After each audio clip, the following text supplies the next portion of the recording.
Paz de Cristo. Para todos un caluroso saludo en esta tarde en el nombre del Señor Jesús, y saludo muy especial al obispo, a nuestro pastor, también es mi pastor, hermano Samuel Valverde. Y pues es una bendición volver a casa y estar con ustedes y compartir la palabra del Señor. Saludo al hermano Ernie y a todos. Antes de compartirles la palabra, y con el permiso que me otorgó el obispo, quiero darles un anuncio y partir de un testimonio. Corría el mes de noviembre del año 2019.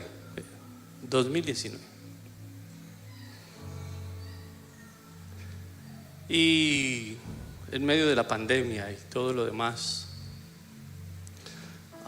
el virus también llegó a nuestra casa. Nos enfermamos, pero a mi esposa llevó la peor parte. Tuvo una crisis nerviosa muy fuerte. Las cosas se pusieron muy, muy mal. Una crisis terrible, familiar, en la salud. Más de casi 2 meses hospitalizada.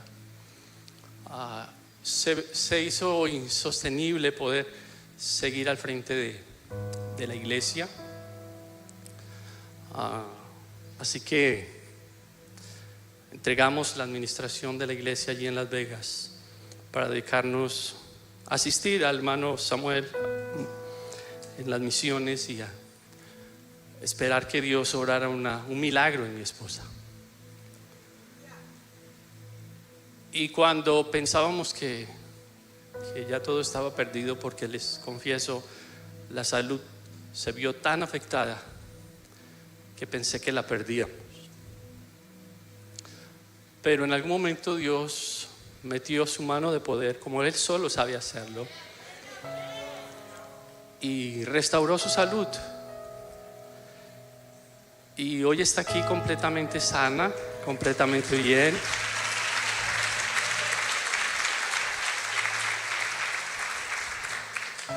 Y la prueba que estaba totalmente sana fue que un día me dijo: mi amor, y la iglesia,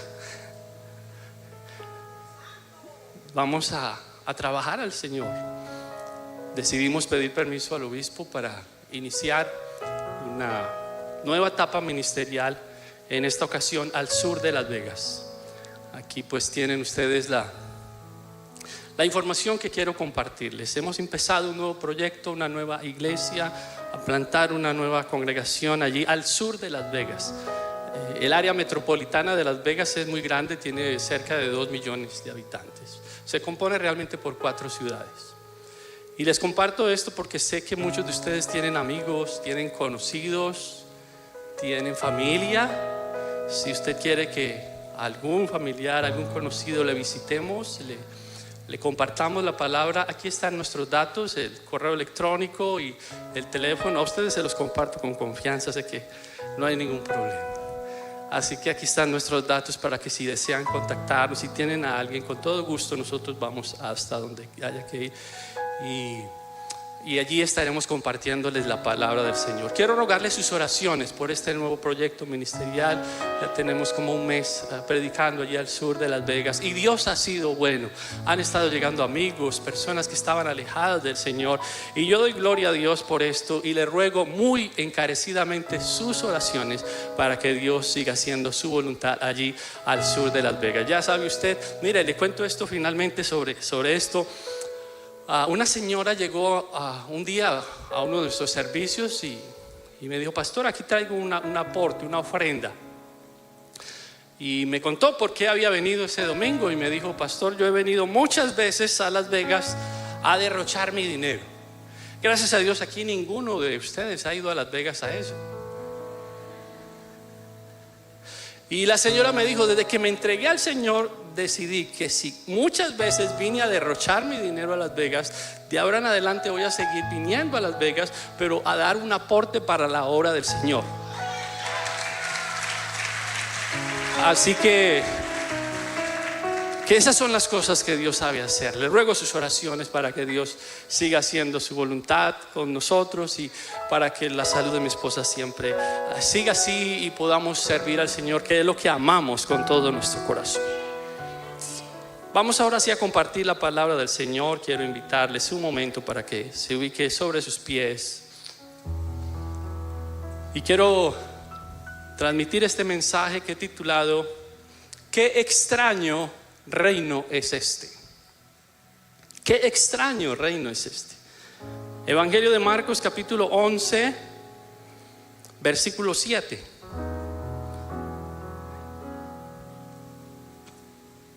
Si tiene allí su Biblia, puede abrirla y leerlo.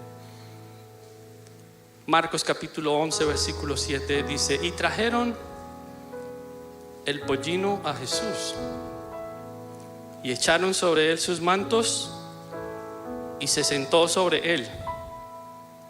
También muchos tendían sus mantos por el camino y otros cortaban ramas de los árboles y las tendían por el camino. Y los que iban delante y los que venían detrás daban voces diciendo: Hosana, bendito el que viene en el nombre del Señor. Bendito el reino de nuestro padre David que viene. Hosana en las alturas. Y entró Jesús en Jerusalén y en el templo, y habiendo mirado alrededor todas las cosas, como ya anochecía, se fue a Betania con los 12. Acompáñeme a hacer una oración para que Dios nos hable en esta tarde. Señor Jesús, alzamos nuestra voz en esta oración a ti,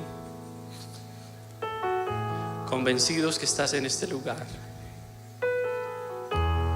Gracias, Señor Jesús, por este honor que me otorgas, compartir tu palabra en este lugar. Gracias, Señor, por poderme dirigir a tu pueblo. Gracias, Señor Jesús, por la palabra que estoy seguro tocará nuestro corazón el día de hoy. Te pido que nos sensibilices a esta palabra, que cada corazón sea un terreno abonado, preparado y listo para recibir esta palabra. Palabra que quedará sembrada y fructificará. Que hoy tomemos más decisiones para hacer mejor las cosas para ti, para hacer tu voluntad. En el nombre de Jesús. Amén. Siéntense, por favor. Qué extraño reino es este. El comienzo de todo reinado, el establecimiento de un nuevo rey, siempre se inicia con una ceremonia de coronación o de entronización. Estas ceremonias incluyen elementos como el desfile de los diferentes poderes para mostrar el respaldo al rey. Hay desfile militar para hacer gala de la capacidad bélica. Hay desfile de los religiosos demostrando el rey que cuenta con el respaldo del clero. Cada desfile de estos es sumamente ostentoso porque se quiere mostrar que en ese reinado hay poder económico, hay riquezas, que el dinero y el poder económico acompañan al gobierno. Entre todas las ceremonias que se realizan alrededor del planeta, las más ostentosas en el mundo son las que se celebran para coronar o entronizar a un rey.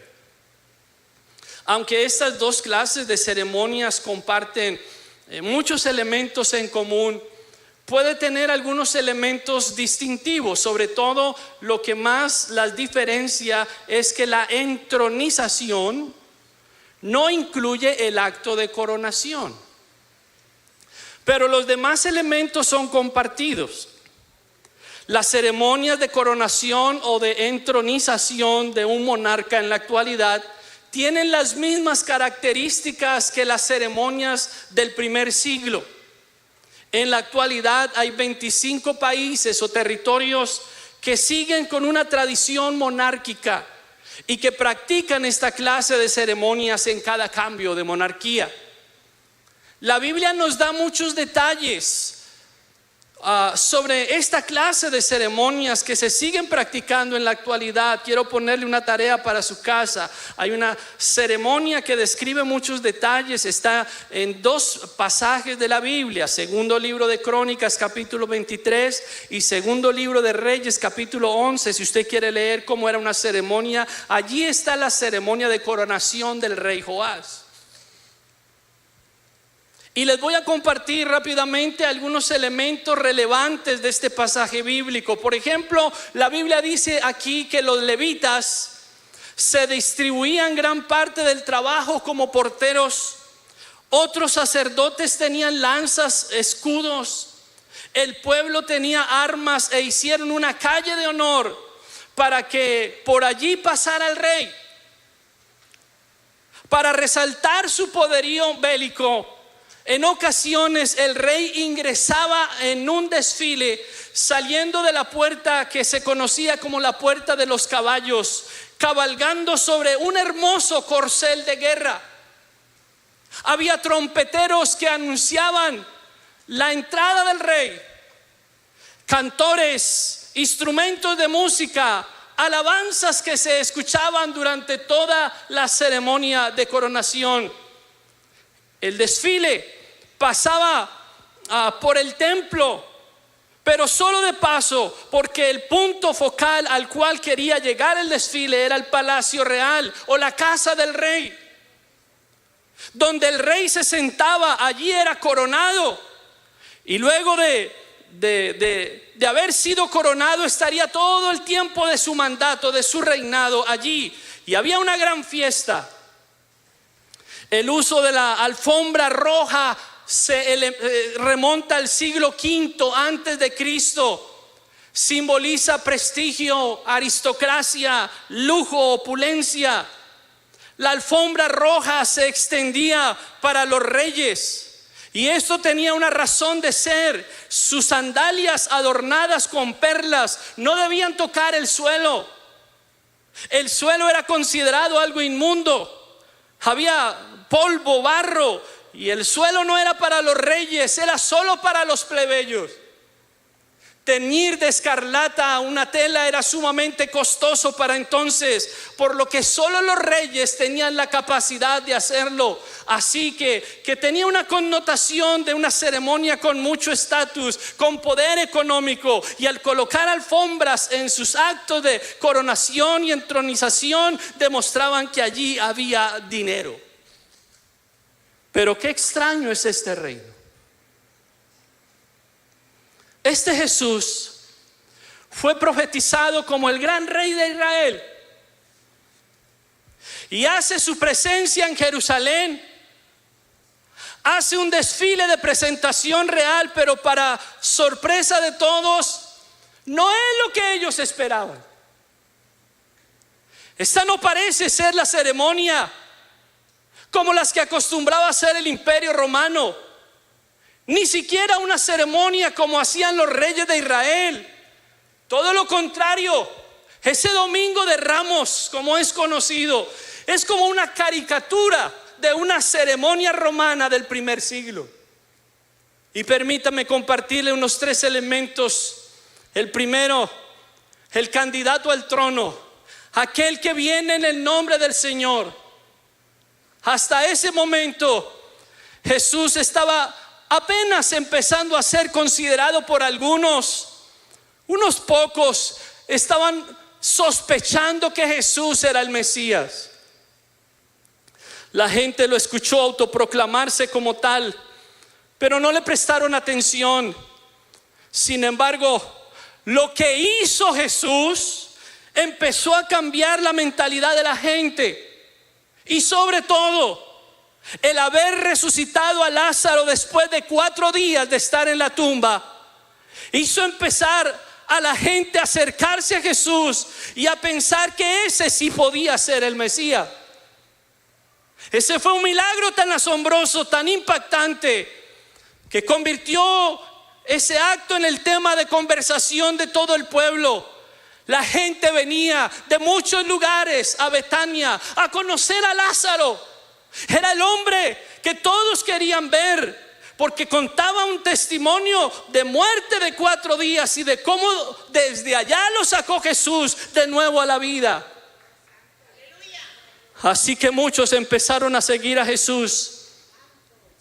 Y tal como en los desfiles de coronación real, la gente decidió que ese Jesús que apareció en Jerusalén podía ser tan poderoso. Si levantó a Lázaro, podía ser poderoso para enfrentar a Herodes y derrocar su gobierno. Tanto que decidieron apoyarlo y seguirlo, rodearlo. Harían de Jesús el rey y lo escoltaron hasta el palacio real para entronizarlo en un improvisado acto. Todos empezaron a levantar sus voces, empezaron a alabarlo, lo anunciaban como el heredero legítimo al trono de David, su padre. Lo anunciaban como el rey de los judíos y abrían paso entre la multitud para posesionarlo como rey. Pero qué extraño reino es este. Este reino no nació en un palacio. Este rey nació en un pesebre. Su túnica es la de un campesino. No cubre sus lomos con púrpura. No calza sandalias adornadas con perlas. Las riquezas no son parte de su gloria. Es el rey más pobre de la historia. Ni siquiera tiene dónde recostar su cabeza. Su medio de transporte es un asno que tomó prestado. Y miren los miembros de su corte, sus seguidores, igual o más pobres que él. Sus príncipes, los que lo rodean, no tienen nada que darle. Así que ponen sus mantos, que es lo único que poseen, para que sirva de alfombra, para que junto con ramas quitadas de los árboles empiece entonces a andar sobre ellas el rey de Israel.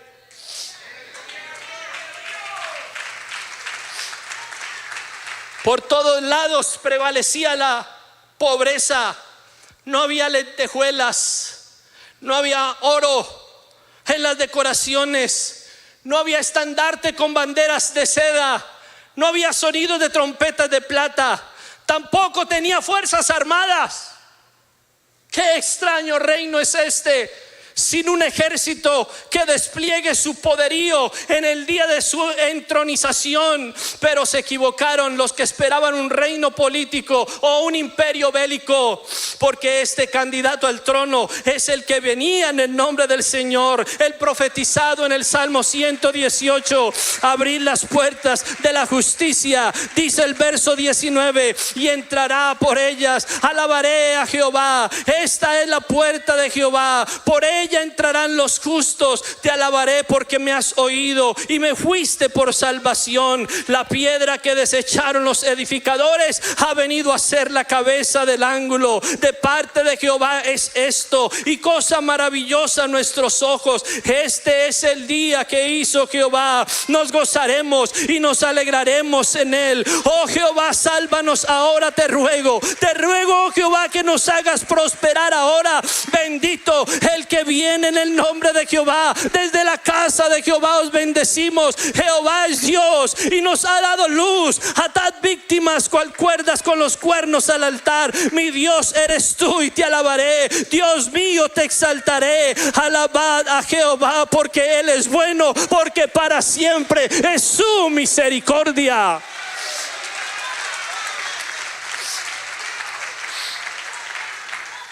No se equivoquen. Si lo que el Señor hubiera querido era un reino político, un imperio económico, es lo que hubiera tenido. Al fin y al cabo, no solo tiene ejércitos poderosos, es Jehová de los ejércitos. Y si lo que hubiese querido él es que su iglesia fuera un imperio político, económico, es lo que hubiera hecho de esta iglesia. Pero este no es un reino material, este no es un reino económico, este no es un reino político, este es un reino espiritual.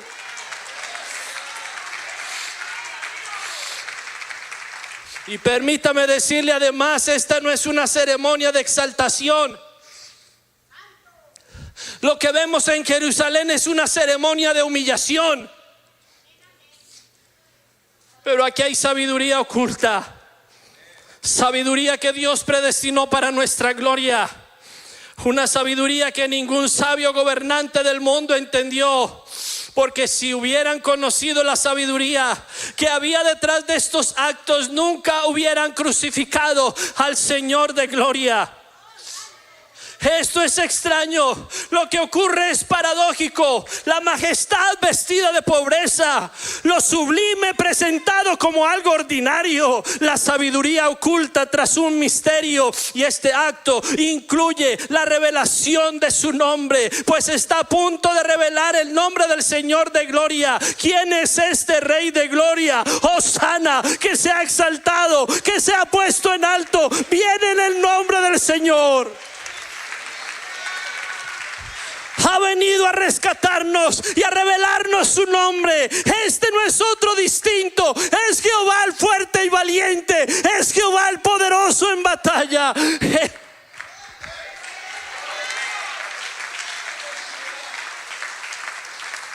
Puertas de Jerusalén, álcense. Puertas eternas, álcense para que el Rey de gloria pase. ¿Quién es este extraño rey? Él es el Rey de la gloria y lo vemos humillado. Porque en este reino todo es distinto. Aquí no se sube pisoteando a otros para ser reconocido. Aquí no se sube con palancas para alcanzar una mejor posición. Aquí no subimos pescando en río revuelto, ni metiéndonos bajo la mejor sombra que nos cobije. No, aquí no subimos comprando conciencias. Aquí no subimos creyéndonos más que otros. Aquí el que se enaltece es humillado, y el que se humilla es enaltecido.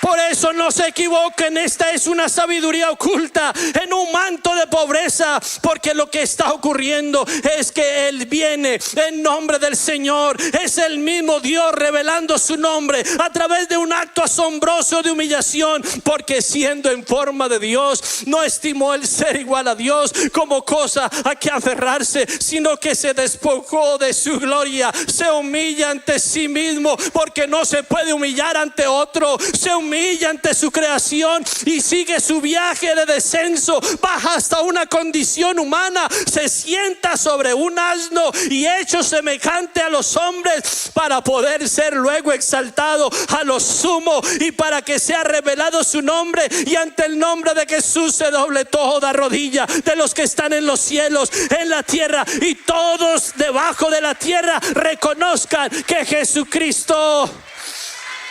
Habrá alguien que lo reconozca en esta tarde.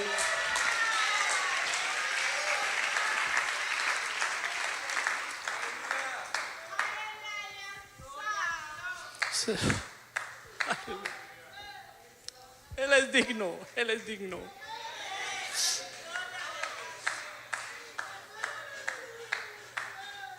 Qué interesante saber dónde estableció su trono. Número 2, Jesús entró y fue hasta el templo. Este versículo nos dice que entró en 2 lugares, primero en Jerusalén. Ahora hablaremos de esto. Todos los desfiles reales terminaban en el Palacio Real.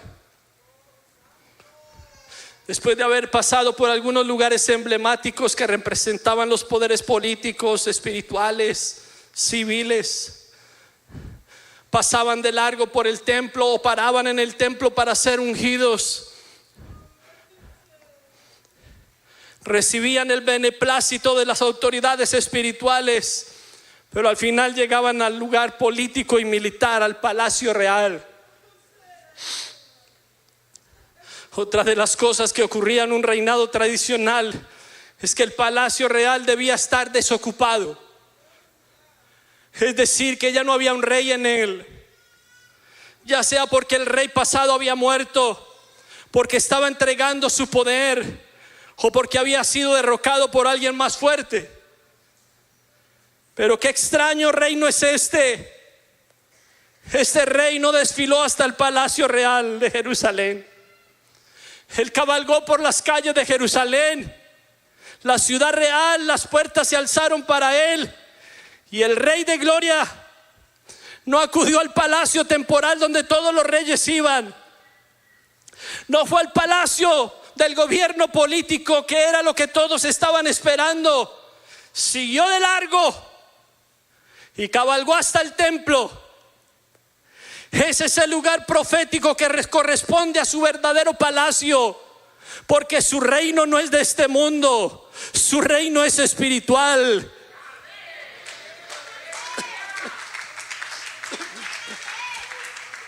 Y como su reino no era de este mundo, no tuvo que enfrentar una guerra para derrocar a Herodes. Ese no era el rey que él tenía que enfrentar. Recordemos que el terrible día que el pecado entró en el mundo por un hombre y la muerte se enseñoreó de este. La muerte pasó a todos los hombres por cuanto todos pecaron, y el hombre le entregó su vida al Dios de este siglo, que le cegó el entendimiento para que no le resplandeciera la luz del evangelio. Y este era el verdadero enemigo a vencer. Un Dios que gobernaba la raza humana. Un Dios con D minúscula que se había apoderado de nosotros. Jesús lo llamó el príncipe de este mundo. Y esa era la verdadera guerra que había que librar. Derrotar al que había esclavizado al hombre. El trono de este mundo estaba ocupado. Tenía un príncipe que había usurpado el trono y gobernó por los siglos de los siglos, hasta que aparece este extraño rey ingresando triunfante por Jerusalén. Escúcheme, el gobierno espiritual no está supeditado a lugares o posiciones geográficas. El príncipe de este siglo no está interesado en tierras o regiones. El príncipe de este siglo está interesado en el alma de los seres humanos.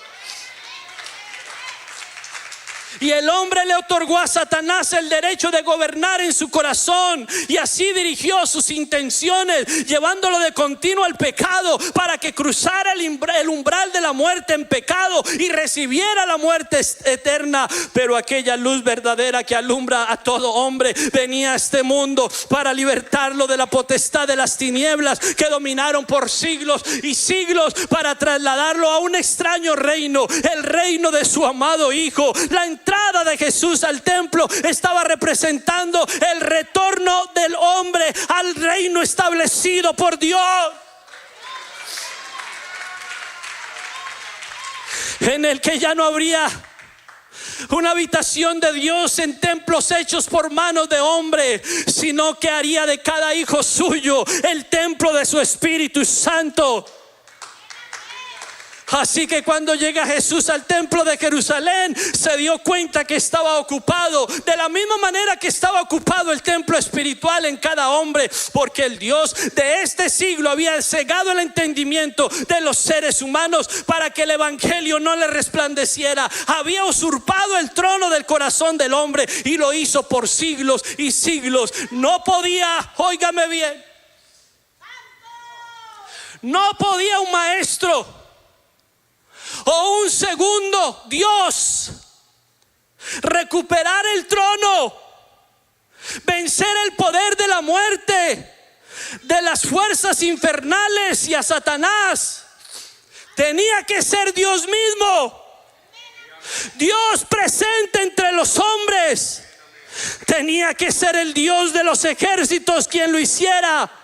Si Jesús no es Dios, o como dicen algunos, que Jesús es una parte de Dios, el 33.3% de Dios, entonces Jesús no hubiera podido derrotar a las huestes del mal, porque se necesitaba que toda la potestad estuviera presente. Colosenses 2 declara que no hay de qué preocuparse, porque Jesús no es un representante de la deidad, no es un porcentaje de Dios. En él habita corporalmente toda la plenitud de la deidad. Oh, esa alabanza puede ser mejor para Él. Alguien puede exaltar mejor al Señor en esta hora.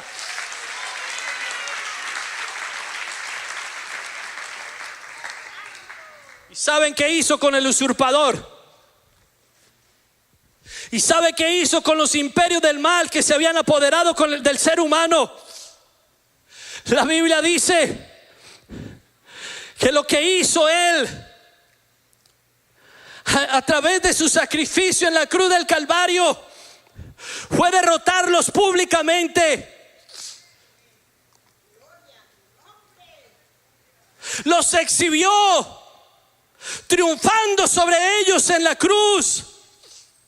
Y de la manera que nosotros, los llamados sus hijos, participamos en una esencia de carne y sangre, Él también participó de lo mismo para destruir por medio de la muerte al que tenía el imperio de la muerte, esto es al diablo, y librar a todos los que por el temor de la muerte estaban durante toda la vida sujetos a servidumbre, porque ciertamente no socorrió a los ángeles, sino que socorrió a la descendencia de Abraham, por lo cual debía ser en todo semejante a sus hermanos, para venir a ser misericordioso y fiel sumo sacerdote en lo que a Dios se refiere, para expiar los pecados del pueblo, pues en cuanto él mismo padeció siendo tentado, es poderoso para socorrer a los que son tentados.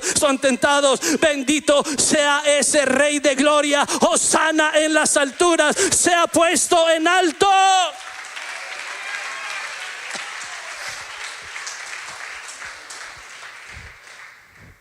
Voy a mencionar un último elemento. La entrada triunfal. Entró Jesús a Jerusalén. Basados en la Biblia Reina Valera, nosotros llamamos a este evento la entrada triunfal en Jerusalén. Cabe resaltar que este título no hace parte de la Biblia. Es decir, los títulos que aparecen en la Biblia son referencias de los traductores. Pero dejemos eso al decano Medina para que nos lo enseñe bien en otra oportunidad. El hecho es que esa no fue una entrada triunfal.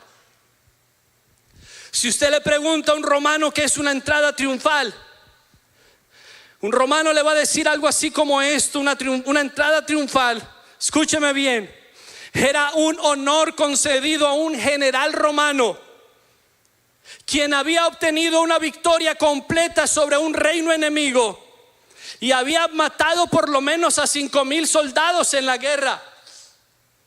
Cuando un general había logrado algo así, regresaba a Roma y se le consideraba como un héroe y se le ofrecía una entrada triunfal. Era un desfile que incluía primero los tesoros capturados a los enemigos. Después venían los prisioneros de guerra. Desfilaban los soldados luego que habían triunfado en la batalla. Y por último entraba el general cabalgando sobre un carro dorado, tirado por magníficos caballos de guerra. Entonces los sacerdotes quemaban incienso y honor y le daban honor al general, y las multitudes gritaban y alababan su nombre. La procesión terminaba en la arena, donde algunos prisioneros eran lanzados para que se enfrentaran a animales salvajes, generalmente leones hambrientos. Así que entretenían de esta manera la multitud y celebraban sus victorias. Eso es lo que llamaban ellos una entrada triunfal, no un Galileo sentado sobre unos mantos puestos sobre un pollino. Obviamente, para lograr victorias así se necesitaba poder económico, basado en un sistema de impuestos. Escúcheme bien lo que le voy a compartir en este momento.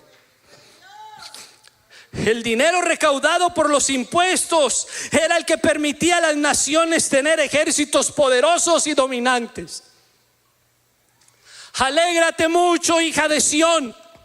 Da voces de júbilo, hija de Jerusalén. He aquí tu rey vendrá a ti, justo y salvador, humilde y cabalgando sobre un asno, sobre un pollino, hijo de asna. Qué extraño reino es este.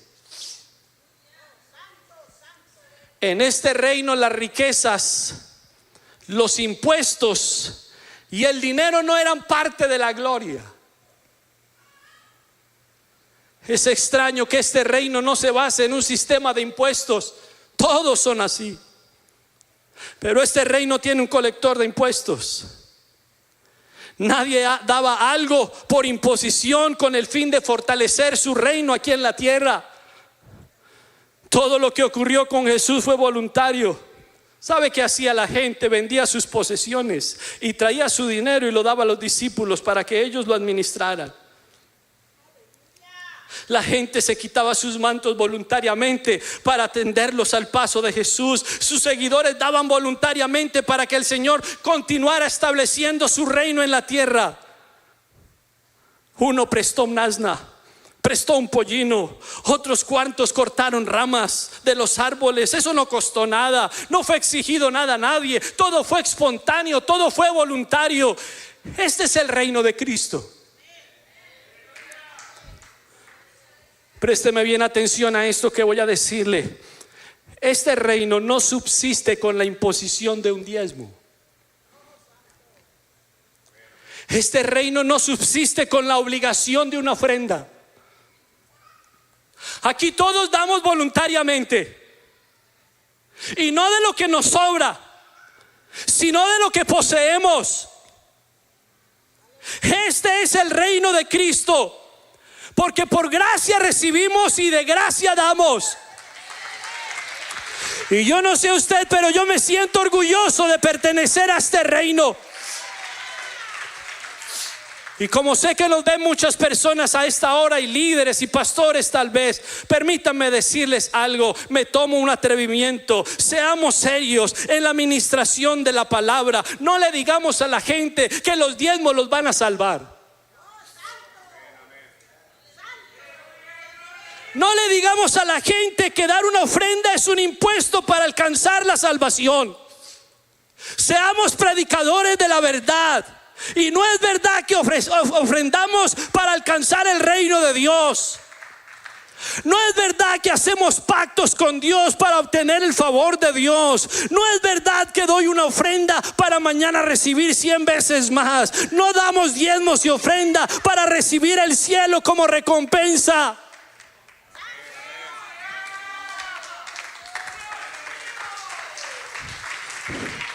Óigame bien, no estoy diciendo que no diezmemos y que no ofrendemos. Permítame compartirle este ejemplo.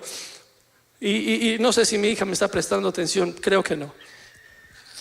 Hace algunos días estábamos en la iglesia y ella nos ayuda con la cajita donde recogemos las ofrendas y todos pasamos y depositamos nuestra ofrenda. Y yo pasé, ella estaba muy atenta. Los hijos se fijan en todo lo que uno hace. Y yo di mi ofrenda y Dios puso que depositara una ofrenda. No cuento generalmente cuánto ofrendo, que tu mano derecha no sepa lo que hizo la izquierda. Pero ese día tenía algo y sentí dar $100 en la ofrenda y deposité los 100. Y curiosamente ella miró.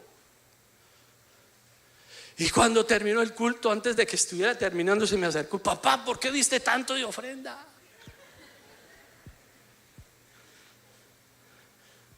Y le respondí: porque quiero que la iglesia sea bendecida,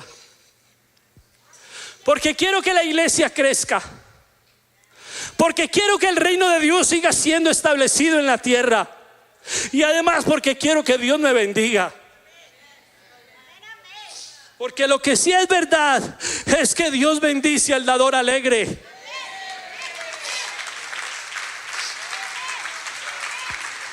Y yo doy gracias a Dios por lo que pasó, porque más adelante se acercó un hermano y me dijo: pastor, aquí siento dar esto para la obra. Y ella también estaba viendo, y cuando abrí el sobre ya eran $300.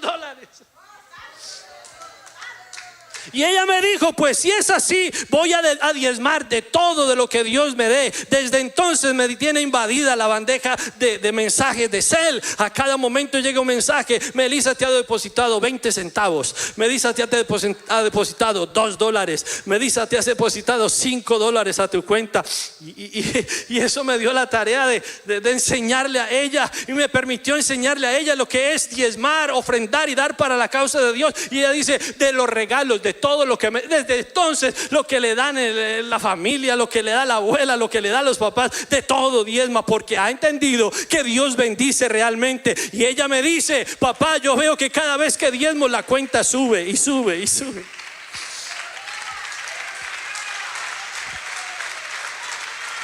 Por eso es que cada vez que el obispo se pare aquí, porque sé que es un hombre temeroso de Dios y que administra las cosas con sumo cuidado, y cada vez que les comparta un proyecto económico, y cada vez que un ministro les hable de diezmos y ofrendas, recordemos por qué lo hacemos. No lo hacemos para pactar con Dios o ganarnos el cielo. Lo hacemos porque queremos que el reino de Dios siga siendo extendido por todos los términos de la tierra.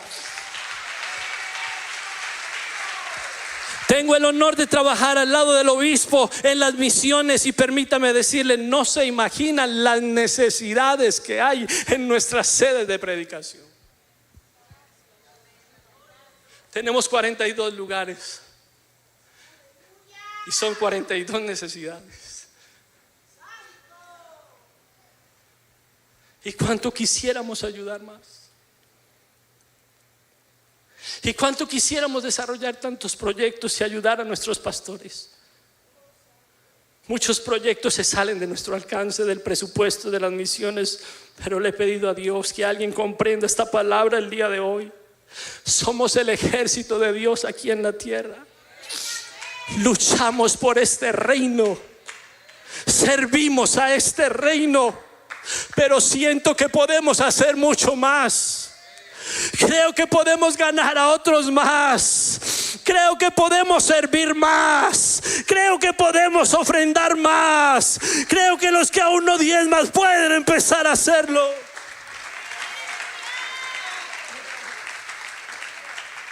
Servimos a Dios de corazón, porque todos llegamos un día a los pies del Señor con el corazón hecho pedazos. Cabe decir que este reino no está conformado por muchos nobles, ni muchos poderosos, ni muchos sabios, sino que lo necio del mundo escogió Dios para avergonzar a los sabios, y lo vil del mundo escogió Dios para avergonzar a lo fuerte, y lo que no es para deshacer lo que es, a fin de que nadie se jactara en su presencia. Déjeme ir concluyendo, por favor. Nosotros, siendo honestos, no fuimos los primeros invitados a este reino. Fueron los ricos, fueron los poderosos, los que tenían la primera oportunidad pero la rechazaron.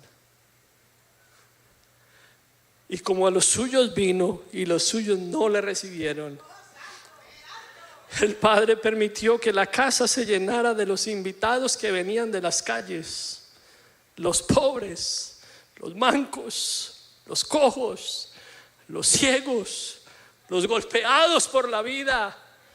Todos aquí tenemos cicatrices que nos recuerdan nuestra vida de dolor, en bancarrota.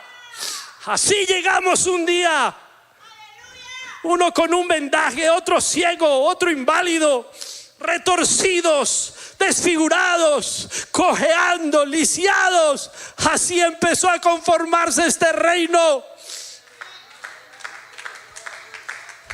Pero a la entrada estaba el rey. Nos recibió, tocó nuestras heridas, nos sacó de la bancarrota. El ciego recobró la vista. Los lisiados empezaron a caminar, y ahora nos dedicamos a servir a nuestro Rey con toda.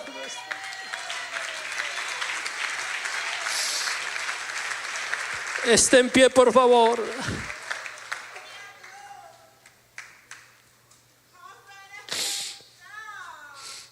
Aleluya. Aleluya. Es cierto que lo visto en Jerusalén parece una caricatura, pero permítame decirle esto último: esa entrada a Jerusalén fue solo el cumplimiento de una profecía, la entronización de Dios en nuestros corazones.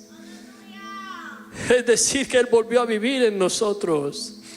Pero la verdadera entrada triunfal no está en el Evangelio de Marcos. Mire, la entrada triunfal verdadera está en Apocalipsis capítulo 19 versículo 11. Entonces vi el cielo abierto y aquí un caballo blanco, y el que lo montaba se llamaba Fiel y Verdadero, y con justicia juzga y pelea. Sus ojos como llama de fuego, había en su cabeza muchas diademas y tenía un nombre escrito que ninguno conocía sino él mismo. Estaba vestido de una ropa teñida en sangre, y su nombre el Verbo de Dios. Y los ejércitos celestiales, vestidos de lino fino, blanco y limpio, le seguían con caballos blancos. Y de su boca sale una espada aguda para herir a las naciones, y él la regirá con vara de hierro, y pisa el lagar del vino del furor de la ira del Dios Todopoderoso. Y en su vestidura y en su muslo tiene escrito un nombre: Rey de Reyes y Señor de Señores. Ese es el establecimiento real del reino de Dios. ¿Lo ven? Ya no una corona burda de espinas, ahora la corona que Él se merece. Él es nuestro Rey, ahora sí es nuestro gran Salvador. Ahora toda la plenitud de la majestad está sobre Él. Hermanos, quiero proponerles: ¿qué tal si le servimos más? ¿Qué tal si lo entregamos todo por Él?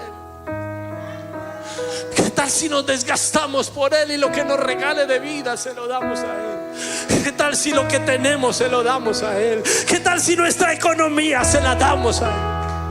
¿Qué tal si tus hijos se los das a Él? Yo quiero invitar a alguien que quiera venir a este altar y ofrendar su vida en servicio a Dios,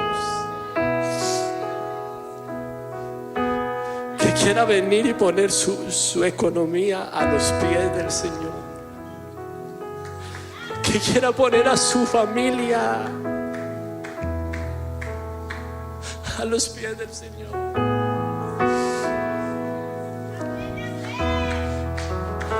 Qué extraño reino es este. Aquí se sube bajando.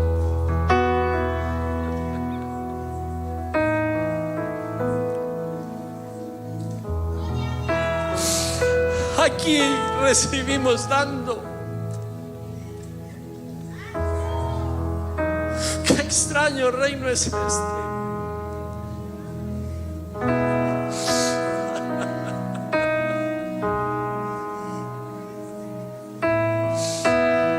Podemos hacer más para Él.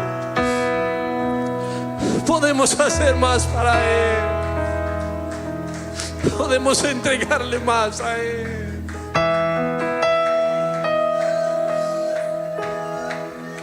Eso es, ofréndate a Él en esta hora. Ofréndate a Él en esta hora. Ofréndate a Él en esta hora.